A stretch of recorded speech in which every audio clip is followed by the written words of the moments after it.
இயேசுவே நன்றி. ஹalleluya. Praise the Lord. Praise you Jesus. Thank you Jesus. ஜீவ தண்ணீரை ஊற்றும் ஆண்டவரே, இரத்தத்தால் எங்களை கழுவும், தூய்மையாக்கும், விடுதலை தாரும். அனைத்து கட்டுகளும் உடைக்கப்படட்டும், கண்களும் காதுகளும் திறக்கப்படட்டும்.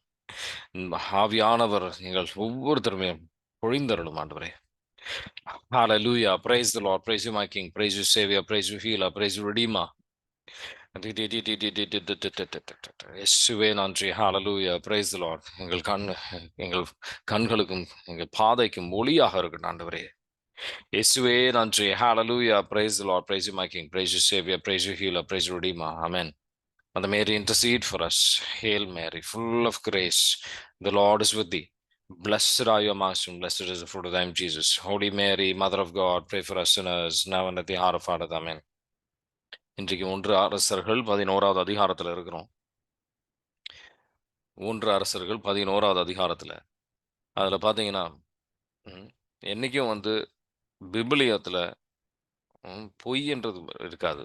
எல்லாமே எவ்வளோ பெரிய வீரர்களாக, எவ்வளோ பெரிய ஞானிகள் இருந்தாலும் சரி, ஆண்டவரோட வார்த்தையில் பொய்ன்றது பதிலாக எல்லாமே அவங்க பெருசாக செய்ததும் சரி, அவங்க தவறு செய்ததும் அங்கே எழுதப்பட்டிருக்கும். அவர் இங்கே ஆண்டவரை விட்டு விலகி செல்வதை ரொம்ப தெளிவாக தெளிவாக இங்கே போடப்பட்டிருக்கின்றதை பார்க்குறோம். ஆனால் அவர் கடைசியில் முழுமையாக கடவுளை விட்டு விலகி செல்லும் போது அவர் இங்கே ஆண்டவர் பேசுவதை பார்க்குறோம். இணைச்சட்ட நூல் இல்லை, ப்ராவர்ப்ஸ் 19ஆம் அதிகாரத்தில் 3வது வசனம், ஒரு ஆளோட முட்டாள்தனத்தை அவரோட வாழ்க்கை அழிவுக்கு வருகின்றதை இங்கே நம்ம சாலமோனின் வாழ்க்கை அழிவுக்கு வந்ததை நம்ம பார்க்குறோம். அது அவர் எழுதின வார்த்தைகள், ஆனால் அது அவர் விசுவசிச்சிருக்கலாம், ஆனால் அவர் கடைப்பிடிக்கவில்லை. ப்ராவர்ப்ஸ் நீதிமொழிகள் 19ஆம் அதிகாரத்தில் 3வது வசனம் வாசிக்கிறீங்களா? மனிதர் தம் மடமையாலேயே வாழ்க்கையை கெடுத்துக் கொள்வர், ஆனால் அவர்கள் ஆண்டவர் மீது சினம் கொண்டு குமுறுவர். ஆமீன். ஆமீன். ஸோ அந்த மாதிரி சாலமோன் எப்படி ரொம்ப தூரம் கடவுளை விட்டு விலகி செல்வதை நம்ம பார்க்குறோம். இன்னும் ஆழமான விஷயங்கள் நம்ம அதில் கற்றுக்கலாம். நம்ம நேற்றுக்கு பார்த்தோம், அந்த 6:6:6ன்றது வழியாக எப்படி அவர் முழுமையாக விலங்குகளை போல் ஆனார் அப்படின்றத நேற்றுக்கு தியானித்திருந்தோம் அதில். ஆனால் தாவீது சின்ன அவரோட கடவுள் தாவீதோடு ஒப்பிட்டு பார்க்குறார். நீங்கள் தாவீது எந்த விதத்தில் சிந்தித்திருந்த மனிதனாக இருந்தார்? திருப்பாடல் 20வது அதிகாரத்தில் 7வது வசனத்தை எடுத்து நம்ம வாசிப்போம். திருப்பாடல் 20வது அதிகாரத்தில் 7வது வசனம், அவர் கடவுள் மேல முழுமையாக நம்பிக்கை வைப்பதற்கு பதிலாக அவர் குதிரைகள் மேலும் அவர் அங்க இருந்த சேரியட் மேலும் அவர் நம்பிக்கை வச்சிருந்தார். வாசிக்கிறீங்களா? திருப்பாடல் 20:7. சிலர் தேர்ப்படையிலும் சிலர் குதிரை படையிலும் பெருமை கொள்கின்றனர், நாமோ நம் கடவுளாகிய ஆண்டவரின் பெயரில் பெருமை கொள்கின்றோம். ஆமீன். ஆமீன். தேர்ப்படையிலும் குதிரை படையிலும் ஒரு நம்பிக்கை வச்சிருந்தார். ஆனா இங்க நடக்கிறது என்ன பார்க்குறோம் நம்ம? அதுக்கப்புறம் நம்ம பார்த்தோம், இந்த 3 விதத்தில் அவர் எப்படி கடவுளை விட்டு விலகி சென்றார். அரசர்கள் எந்த செய்யக்கூடாதோ அதை அனைத்தும் இங்கே அவர் செய்கின்றார். ஆனா இந்த வேற்று இனத்தார கல்யாணம் பண்ணக்கூடாது அப்படின்னு சொன்ன விஷயங்கள், அது இன்னும் ஆழமாக நம்ம சிந்திப்போம். எதனால அந்த மாதிரி சொல்றாரு, அதன் வழியா அதோட பிரச்சனைகள் என்னென்ன அப்படின்றத நம்ம தெளிவாக புரிஞ்சுக்குவோம். இது இணைச்சட்ட நூல் லேவியர் நூல்ல முதல்ல அமோனியர்களின் கடவுள் மோலேக் அப்படின்ற ஒரு கடவுள். லேவியர் நூல் 18வது அதிகாரத்துல 21வது வசனம். லேவியர் நூல் 18வது அதிகாரத்துல 21வது வசனத்தை எடுத்து பார்த்தீங்கன்னா, அந்த மூளைக்கின்ற கடவுளை வழிபடணும் அப்படின்னு சொன்னா மேலான ஒரு பலி செலுத்தணும். அந்த பலி என்ன அப்படின்னு பார்த்தீங்கன்னா, குழந்தை, உங்களுக்கு வருகின்ற பிறக்கின்ற குழந்தைய நீங்க பலி செலுத்தணும். அது அருவருப்பான ஒரு செயல், கடவுளுக்கு பிடிக்காத ஒரு செயல், அதனால நீங்க அதை செய்யாதீங்க அப்படின்னு ஆண்டவர் வற்புறுத்தி இருந்தார். லேவியர் நூல் 18வது அதிகாரத்துல 21வது வசனம் வாசிக்கிறீங்களா? உன் பிள்ளைகளில் யாரேனும் மூளைக்கு எரிபலியாக்கி உன் கடவுளின் திருப்பெயரை இழிவுபடுத்தாதே, நானே ஆண்டவர். ஆமீன். ஆமீன். இது ஒரு இடத்துலன்றது மட்டும் கிடையாது, 20வது அதிகாரத்துல நீங்க பார்க்கலாம். லேவியர் நூல்லையே 20வது அதிகாரத்துல 1லிருந்து 5 வரைக்கும் பார்த்தீங்கன்னா நீங்க அதை பார்க்கலாம். அதே மாதிரி கமோஷ் அப்படின்ற இன்னொரு கடவுள் இருக்கிறார். அங்க அந்த கடவுளுக்கு நீங்க வந்து இது செலுத்தக்கூடாது. அஷ்டரைத் அப்படின்ற ஒரு கடவுளுக்கு செலுத்தும் போது அது வேற விதமான ஒரு தவறுகளுக்கு அது கொண்டு செல்லும். 1 அரசர்கள்லயே வந்து நீங்க அத பார்க்கலாம். 1 அரசர்கள் 14வது அதிகாரத்துல 24வது வசனம். இந்த அஷ்டரோத்ன்ற கடவுளுக்கு வழிபடும்போது அவங்க என்னென்ன தவறுகள், என்னென்ன மிகப்பெரிய பாவங்கள் அவங்க செய்ய வேண்டியிருக்கின்றது. ஆ வாசிக்கிறீங்களா? 1 அரசர்கள் 14ல 24. ஆண்டவருக்கு அருவருப்பான செயல்கள் பல விஷயங்கள் அவங்க செய்யணும். அது வழியாக கடவுளை நாட்டில் வாசிங்க. நாட்டில் விளையாடவர் இருந்தனர். இஸ்ரேல் மக்களுள் இராதபடி ஆண்டவர் விரட்டி அடித்த வேற்றினத்தாரின் அருவருப்பான செயல்கள் அனைத்தையும் அவர்கள் செய்தார்கள். ஆமென். ஆமென். அருவருப்பான செயல்களை அவங்க செஞ்சாங்க. கடவுளை விட்டு ரொம்ப தூரம் அவங்க விலகி சென்றார்கள் அப்படின்னு சொல்லி ஆண்டவர் வலு வலுவுறுத்துகின்றார் இங்க. ரொம்ப தெளிவாக ஆண்டவர் இங்க பேசுறார். ம்.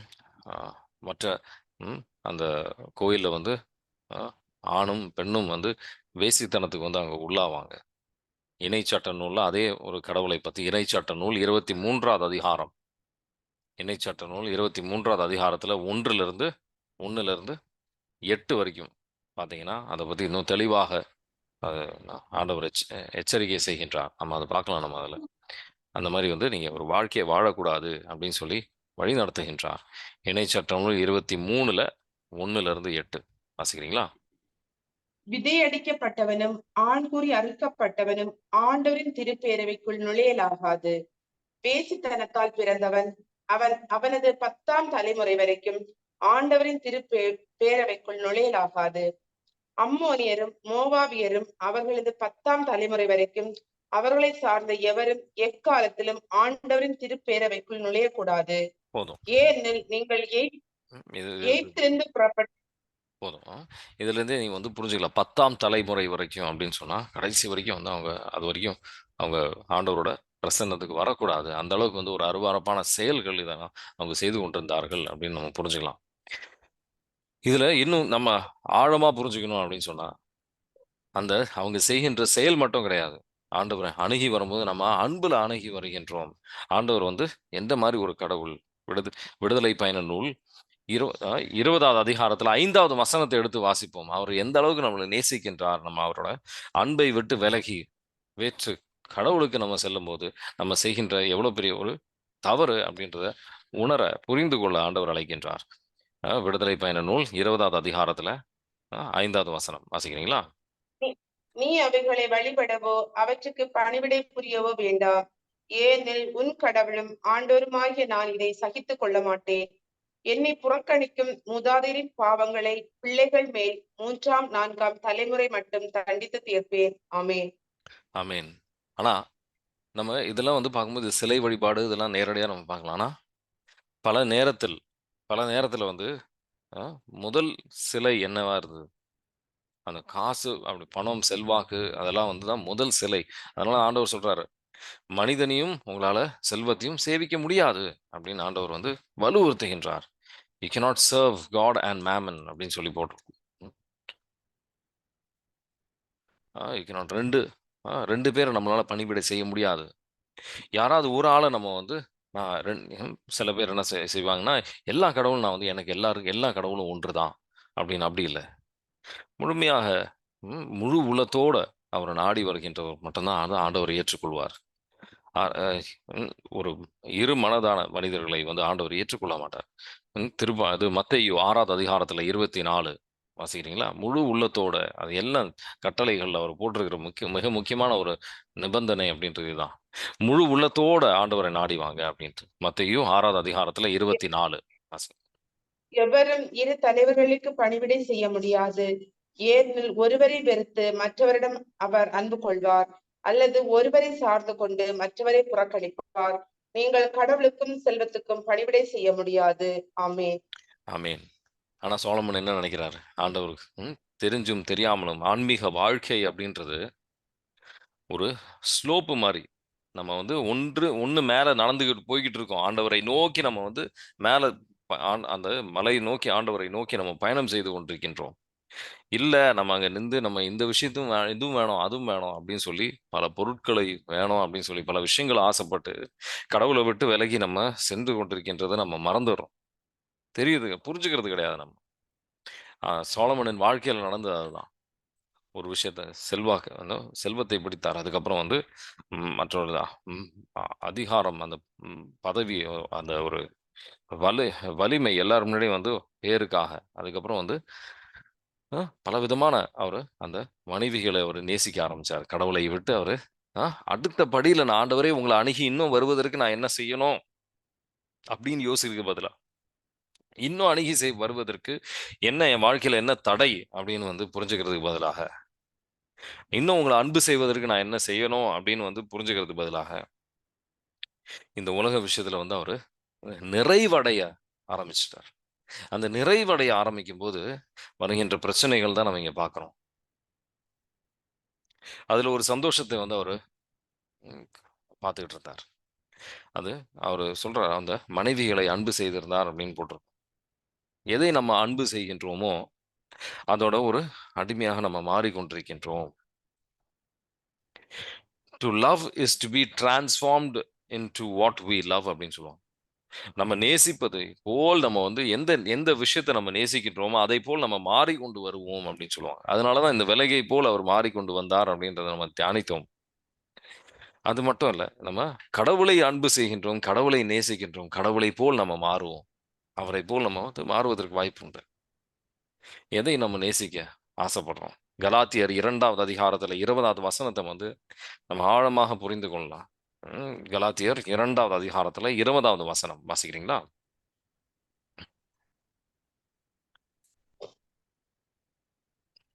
எனவே இனி வாழ்பவன் நான் அல்ல, கிறிஸ்துவே என்னுள் வாழ்கிறார். இறைமகன் மீது கொண்டுள்ள நம்பிக்கையின் அடிப்படையில் நான் இவ்வுலகில் வாழ்கிறேன். இவரே என் மீது அன்பு கூர்ந்தார், எனக்காக தம்மையே ஒப்புவித்தார். ஆமென். ஆமென்.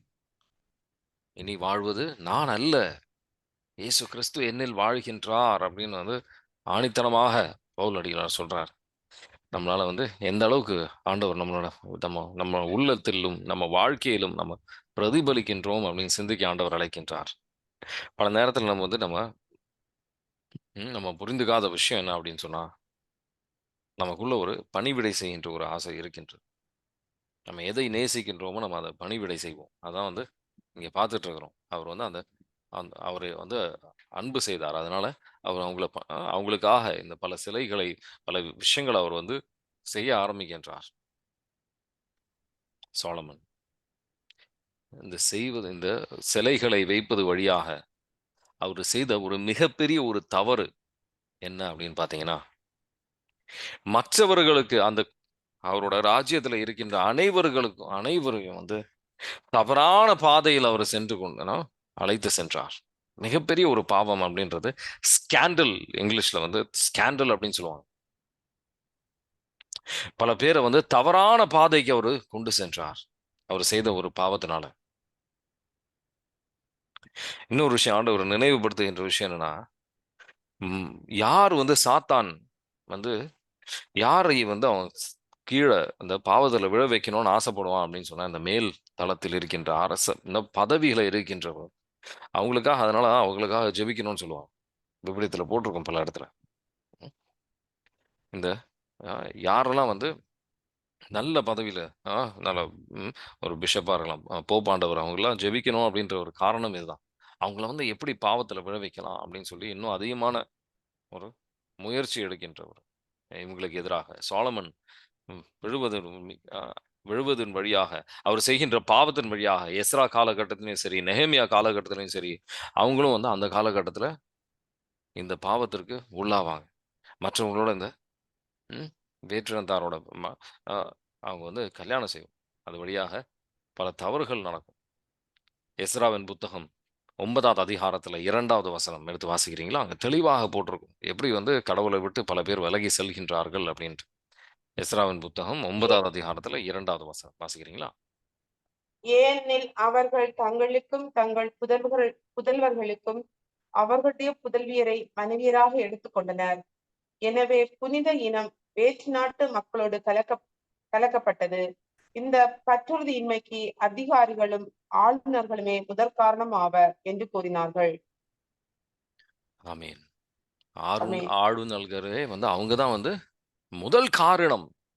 சாலமன்னால பல பேர் வந்து கடவுள விட்டு விலகி சென்றிருப்பார்கள். அது ஒரு மிகப்பெரிய ஒரு தவறு. பல நேரத்துல வந்து அதோட முக்கியத்துவத்த நம்ம புரிஞ்சுக்கிறது கிடையாது. எனக்கு புடிச்சிருக்கு, நான் செய்றேன். அது மட்டும் தான். ம். அப்படி இல்ல. ஸ்கேண்டல் அப்படின்னுவாங்க. ம். ஊழல் அப்படின்னுவாங்க பல பேரு. தமிழ்ல வந்து அவர் செய்த ஒரு தவறு மற்றவங்களுக்கு ஒரு தவறான ஒரு எடுத்துக்காட்டாக இருந்திருக்கின்றது. ஆண்டவர் அத முக்கியமா வந்து எச்சரிக்கின்றார் அதுக்கு எதிராக. பவுல் அடிகளார் ரோமியருக்கு எழுதிய திருமுகம் 14வது அதிகாரத்துல 13வது வசனத்த எடுத்து வாசிச்சு பார்ப்போம். யாரையும் தீர்ப்பளிப்பதற்காக நான் நம்ம இது சிந்திக்கிறது கிடையாது. ஆனா, மற்றவங்களுக்கு ஒரு பாவத்திற்கு விழுவதற்கு ஒரு தடையாக நம்ம இருக்கக்கூடாது எந்த சூழ்நிலையிலும். 14வது அதிகாரத்துல 13வது வசனம் வாசிக்கிறீங்களா? ஆகையால் இனி ஒருவர் மற்றவரிடம் குற்றம் காணாதிருப்போம். மேலும் சகோதரர் சகோதரிகளுக்கு தடைக்கல்லாகவோ இடையூறாகவோ இருப்பதில்லை என தீர்மானித்துக் கொள்ளுங்கள். ஆமென். ஆமென். 1 கொரிந்தியர் 8வது அதிகாரத்துல 9வது வசனத்த எடுத்து வாசிப்போம். இதிலிருந்து ஒரு முக்கியமான விஷயத்த நம்ம புரிஞ்சுக்கலாம். 1 கொரிந்தியர் 8வது அதிகாரத்துல 9வது வசனம் மட்டும் கிடையாது. ம் 7ல இருந்து ஒரு 10 வரைக்குமே வாசிங்க. ஆ- ஆனால் இவ்வறிவு எல்லாரிடமும் இல்லை. இதுவரை சிலைகளை வழிபட்டு பழக்கப்பட்ட சிலர் அவற்றுக்கு படைக்கப்பட்டவற்றை படையல் பொருள் என எண்ணி உண்கிறார்கள். அவர்களின் மனசான்று வலுவற்றிருப்பதால் அது கரைபடுகிறது. நாம் உண்ணும் உணவு நம்மை கடவுளிடம் கொண்டு சேர்க்காது. உண்ணாதிருப்பின் அதனால் ஒரு குறையும் இல்லை. உண்போமாயின் அதனால் ஒரு நிறைவும் இல்லை. ஆனால் உங்களுக்கு இருக்கும் உரிமை மன வலிமையற்றவர்களுக்கு தடைக்கல்லா இராதவாறு பார்த்துக் கொள்ளுங்கள். அறிவு கொண்டுள்ள நீங்கள் சிலை வழிபாட்டு கோவிலில் பந்தி அமர்ந்திருப்பதை வலுவற்ற மனசான்றுடைய சகோதரர் சகோதரிகள் ஒருவர் காண்பாரானால் அவரும் சிலைகளுக்கு படைக்கப்பட்டவற்றை உண்ண தூண்ட பெறுவார் அல்லவா? ஆமே. ஆமென். 10 வருடம். ஆமா. 10 வரை. தவறான ஆ ம் 12 வரைக்குமே வாசிச்சுக்கோங்க. 12 வரைக்கும். இவ்வாறு இந்த அறிவு வலுவற்றவரின் அழிவுக்கு காரணமாகிறது. அவர் சகோதரர் சகோதரிகளும் ஒருவர் அல்லவா? அவருக்காகவும் கிறிஸ்து இறந்தார் அல்லவா? இவ்வாறு நீங்கள் வலுவற்ற மனசான்றை காயப்படுத்தி சகோதரர் சகோதரிகளுக்கு எதிராக பாவம் செய்தால் அது கிறிஸ்துவுக்கு எதிரான பாவமாகும். ஆமேன். ஆமென். கிறிஸ்துவுக்கு எதிரான பாவமாகும் அப்படின்னு சொல்லி எவ்வளோ ஆ ஒரு முக்கியத்துவமான ஒரு விஷயம் அப்படின்றத ஆண்டவர் வெளிப்படுத்துகின்றார். பல நேரத்துல வந்து இப்போ ஆஃபீஸ்ல சில பேர் மற்ற ம் ஸ் அ இதுல இருக்கின்ற சகோதரர்கள் வந்து அ இது இந்த கோயில்ல இருந்து இது வந்தது. இந்த ஸ்வீட்டு இந்த அப்படின்னு தருவாங்க. அப்போ அப்படி வேண்டாம். இது வந்து படைச்சதா இருக்கலாம். எது எது வேணா இருக்கலாம். இது வேண்டாம் அப்படின்ட்டு. எனக்கு தெரியும் இத நான் ஆசீர்வதிச்சு சாப்பிட்டேன்னா, இது வந்து ஒரு பிரச்சனையும் இருக்காது. ஆனா, மத்தவங்களுக்கு ஒரு எடுத்துக்காட்டாக, அது அவங்களுக்கு வந்து ஒரு தவறான அது தோன்றுது அப்படின்னு சொன்னா, நமக்கு அவங்களுக்கு வந்து ஒரு நல்ல சாட்சியாக இருக்கணும் அப்படின்றது மிக முக்கியமான விஷயம். மிக முக்கியமான ஒரு விஷயம் மற்றவங்களுக்கு சாட்சியாக இருப்பது அப்படின்றது. நம்மள பார்த்து மற்றவங்கள வந்து நம்மள தீர்ப்பிடுவதோ, இல்ல வழி தவறி போவதோ 2மே வந்து தவறான விஷயம். நம்ம அதுக்கு ஒரு உடந்தையாக இருக்கக்கூடாது. அது இயேசு கிறிஸ்துவுக்கு அவருக்கு பிடிக்காத ஒரு விஷயம். அவருக்கு அவருக்கு எதிராகவே பாவம் செய்கின்ற மாரி, நம்ம இன்னொருத்தர வந்து பாவத்தில விழ வைக்கிறது அப்படின்றது. நம்ம தெளிவாக லூக்கா நற்செய்தியிலயும் ஆண்டவர் இத பத்தி ம் தெளிவாக பேசுறார். நம்ம யாருக்கும் பாவத்துக்கு விழுவதற்கு காரணமாக எக்காரணத்துக்கும் அந்த மாரி ஒரு காரணத்துக்கு நம்ம இருக்கக்கூடாது அப்படின்ட்டு. லூக்கா நற்செய்தி 17வது அதிகாரத்தில 1ம் 2ம் வாசிக்கிறீங்களா? லூக்கா நற்செய்தி 17வது அதிகாரத்தில 1ம் 2ம். இயேசு தம் சீடரை நோக்கி கூறியது, பாவ சோதனை வருவதை தவிர்க்க முடியாது. ஆனால் ஐயோ, அதற்கு காரணமாயிருப்பவருக்கு கேடு. அவர் இச்சிறியோருள் எவரையாவது பாவத்தில் விழ செய்வதை விட அவ்வாறு செய்வரது களத்தில் ஒரு எந்திர கல்லை கட்டி அவரை கடலில் தள்ளிவிடுவது அவருக்கு நல்லது. ஆமேன். ஆமென். ம். அதுக்காக இந்த மாரி பாவம் செய்யணும்னா கடல்ல தள்ளி விடணும்னு கிடையாது. கண்கள் தவறு செய்தால் கண்கள் உங்கள பாவத்துக்கு அழைக்கின்றது அப்படின்னு சொன்னா, கண்ணை பிடித்து எடு அப்படின்னு சொல்றது ஒரு ஹைப்பர்போல். இதெல்லாம் வந்து ஹைப்பர்போல்ன்னு சொல்லுவாங்க. எந்த அளவுக்கு ஒரு மோசமான பாவம் அப்படின்னு ஆண்டவர் சுட்டிக்காட்ட விரும்புகின்றாரே ஒழிய, நம்மள தீர்ப்பளிப்பதற்காக கிடையாது. நம்ம அது அந்த மாரி தவறுகள மற்றவர்களுக்கு தவறுகளுக்கு நம்ம கொண்டு போறோம் அப்படின்னு சொன்னா, நம்ம மனம் திரும்புவதற்கு தான் கடவுள் காத்து நிக்கிறார். நம்மளையும் வந்து நம்ம யாரும் தீர்ப்பளிக்க வேண்டிய ஒரு அவசியம் கிடையாது. இது ஒரு மனம் திரும்பி ஆண்டவர்ட்ட வருவதற்கு இது ஒரு வாய்ப்பாக கருத ஆண்டவர் அழைக்கின்றார். இங்க அ ஆனா சாலமனின் வாழ்க்கையில என்ன நடந்தது? இதே எப்படி அ தாவீது பாவங்கள் செய்கின்றார்? ஒரு பாவம் கிடையாது. இப்போ இந்த சாலமன் செய்த 3 பாவத்தை நம்ம பார்க்கிறோம். 3, 4 பாவத்த பார்த்தோம். அதே மாரி தான் வந்து தாவீதும் பல பாவங்கள் செய்கின்றார். ஆண்டவர் அவருக்கு எதிராகவும் ஒரு தீர்ப்பளித்தார். ஆனா, சாலமனுக்கு எதிராக ஆண்டவர் குடுத்த ஒரு தீர்ப்பு அப்படின்னு வரும்போது, சாலமன் எந்த விதத்தில அதை ஏற்றுக்கொள்கின்றார்? நேரடியாக கடவுள் இன்னொரு வாட்டி இங்க வந்து பேசி வந்து ஒரு "நீ செய்தது ரொம்ப தவறான விஷயம்" அப்படின்னு சொல்லி அவரு சுட்டிக்காட்டியும், அவர் வந்து மனம் மாறவில்லை. பல விஷயத்துக்கு நம்ம மனம் மாறுவதற்காக தான் இந்த ஆண்டவர் வந்து அவரோட தூய்மையில நம்ம பங்கு பெறணும் அப்படின்றதுக்காக தான் ஆண்டவர் வந்து இந்த எச்சரிக்கையெல்லாம் கொண்டு வருகின்றார் அப்படின்றத நம்ம புரிஞ்சுக்கிறது கிடையாது. அது ஒரு கஷ்டமான ஒரு சூழ்நிலை. 1 சாமுவேல் 7வது அதிகாரத்துல அ ஆண்டவர் வந்து 14வது வசனத்துல பார்த்தீங்கன்னா, தாவீது கிட்ட சொல்ற ஒரு விஷயம் இருக்கு. 1 சாமுவேல் 7வது அதிகாரத்துல ஆம் சாரி 1 இல்ல 2 சாமுவேல். 2 சாமுவேல் 7வது அதிகாரத்துல 14வது வசனத்துல வந்து தாவீது கிட்ட ஆண்டவர் சொல்ற ஒரு உடன்படிக்கையின் ஒரு மிகப்பெரிய ஒரு முக்கியமான விஷயம். நான் அவன வந்து தண்டிப்பேன். அவன வந்து நல் வழியில கொண்டு வரதுக்காக அவன தண்டிப்பேன் அப்படின்னு அவர் சொல்றாரு. வாசிக்கிறீங்களா? 2 சாமுவேல் 7வது அதிகாரத்துல நான் 14வது வசனம். நான் அவனுக்கு தந்தையாக இருப்பேன். அவன் எனக்கு மகனாக இருப்பான். அவன் தவறு செய்யும்போது மனித இயல்புக்கேற்ப அடித்து, மனிதருக்கே உரிய துன்பங்களைத் தருவேன். ஆமென். ஆமென். இந்த தண்டனை, இந்த துன்பங்கள் எதற்காக?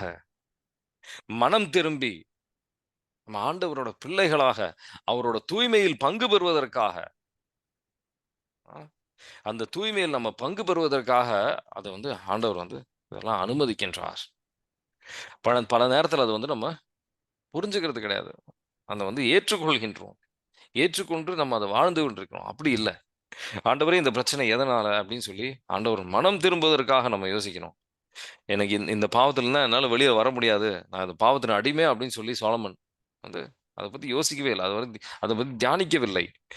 தாவீது அவர் அப்பா கிட்டருந்து மிக முக்கியமா கத்துக்க வேண்டிய விஷயம் எதுன்றது இதுதான். தாவீது வந்து ஆண்டவரோட இதயத்த நான் வந்து காயப்படுத்திட்டேன்னு உணருகின்றார். ஆண்டவருக்கு எதிராக நான் பாவம் செய்துட்டேன். மனிதருக்கு எதிராகவும் பாவம் செய்துட்டேன் உணருகின்றார். ஏற்றுக்கொள்கின்றார். மனம் மாறுகின்றார். ஆண்டவரை அந்த அளவுக்கு நேசித்து இருந்தார். ஆண்டவர் மேல இருந்த அன்பெல்லாம் வந்து சாலமனுக்கு அவர விட்டு ஒரு மேலோட்டமான ஒரு அன்புன்னு கூட சொல்லிக்கலாம். அத எல்லாம் விட்டு விலகிடுச்சு. இன்னும் ஆண்டவர அணுகி வரணும் அப்படின்றத அவர் மறந்துட்டார். இந்த வேதனை வந்து கடவுள் ம் வேதனைப்பட்டிருக்கின்றார் அவரோட பாவத்தினால அப்படின்றதெல்லாம் வந்து ஒரு ஒரு விஷயமா இல்ல. அவர் மனம் தொடவில்லை அது. மனம் மாற்றத்துக்கு கொண்டு வரல.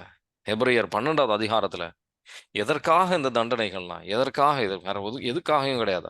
அவரோட தூய்மையில பங்கு பெறுவதற்காக. எபிரெயர் 12வது அதிகாரத்துல 8ல இருந்து அ 13 வரைக்கும் வாசிக்கிறீங்களா? எல்லா பிள்ளைகளுக்கும் அளிக்கப்படும் தண்டனை உங்களுக்கு அளிக்கப்படாவிட்டால், நீங்கள் உண்மையான பிள்ளைகளாய் இருக்க மாட்டீர்கள். முறை தவறி பிறந்த பிள்ளைகளாகவே இருப்பீர்கள்.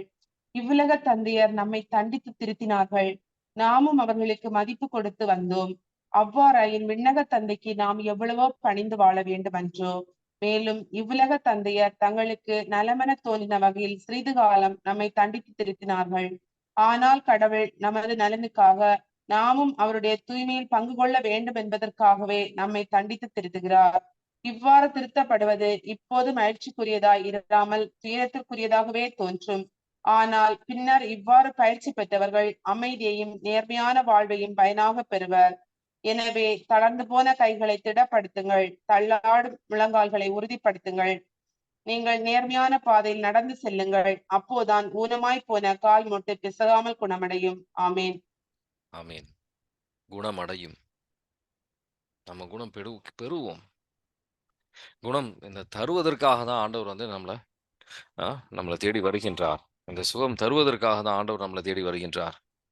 நேத்திக்கு ம் நம்ம நம்ம ஆசைப்படாத ஆண்டவர வந்து இந்த தூய்மைய மட்டும் நம்ம நாடி வந்தா கூட போதும். நேத்திக்கு வந்து ஒருத்தவங்கள வழி நடத்தி கொண்டிருக்கும்போது, அவங்க வந்து ஆண்டவர் ஆவியானவர் சொல்றாரு அவங்களுக்கு, "இந்த ஒரு நோய் இருக்கு. அந்த நோய்க்காக ஒரு ஹீலிங்காக ஜெபி" அப்படின்னு. என்ன நோய்? அவங்க கழுத்துல கழுத்துல ஒரு அ அ கழுத்துல ஒரு கர்வ் அங்க வந்து ஒரு வடிவு இருக்கு. ஒரு கர்வ் இருக்கணும் அங்க. ஆனா அதுக்கு பதிலா அது வந்து அந்த எலும்பு வந்து நேரா ஆயிடுச்சு. ஆண்டவரோட அவங்க வல்லமையில அவங்களுக்கு அந்த மாரி அது எப்படி வந்து அது திருப்பி அந்த கர்வ் வரும்? அது நேரா இருக்கிறது எப்படி வந்து ஒரு வளைவு வரும் அப்படின்னு சொல்லி அவங்க சிந்திக்கிறாங்க. அவங்க ஒரு நர்ஸ். பிராக்டிகலா சிந்திக்கிறாங்க. இது எப்படி வரும்? முழுமையா அர்ப்பணிங்க. ஆண்டவரால இயலாதது ஒன்றும் இல்லை அப்படின்னு முழுமையா ஆணித்தரமான ஒரு விசுவாசத்துக்கு வரும்போது, ஆண்டவரோட வல்லமை அவங்க ஏற்றுக்கொள்ளும்போது உடனடியாக கழுத்துல ஒரு சத்தம். டக் அப்படின்னு ஒரு சத்தம் அவ்வளோதான். ஆண்டவரோட வல்லமை இறங்குது. அவங்களுக்கு வந்து ஒரு ஹீலிங் வருது. அதுக்கப்புறம் இந்த சில அ 4 மணி நேரத்துக்கு மேலலாம் அவங்களால வேலை செய்ய முடியாது. சில ரெஸ்ட் எடுக்கணும். அதுக்கப்புறம் தான் திருப்பி வேலை செய்ய முடியும். அவங்க அ இப்போ அந்த ஒரு வேதனை கிடையாது. முழுமையான ஒரு நிறைவான ஒரு ஹீலிங் தர வல்லமையான ஆண்டவர் நம்மோடு இருக்கிறார். ஆனா, அந்த சுகம் பெறுவதற்காக மட்டும் அவர தேடி போகக்கூடாது. ஆண்டவரோட மனதை புரிந்து, ஆண்டவரோட வழிகளை தெரிகின்ற மக்களாக நம்ம மாறணும். ஆண்டவரோட வல்லமைய மட்டும் தெரிஞ்ச மக்களாக இருக்கக்கூடாது. ம். மோசே அ மோசே வந்து ம் ஆண்டவரோட வழிகளை தெரிந்தவராக இருந்தார்.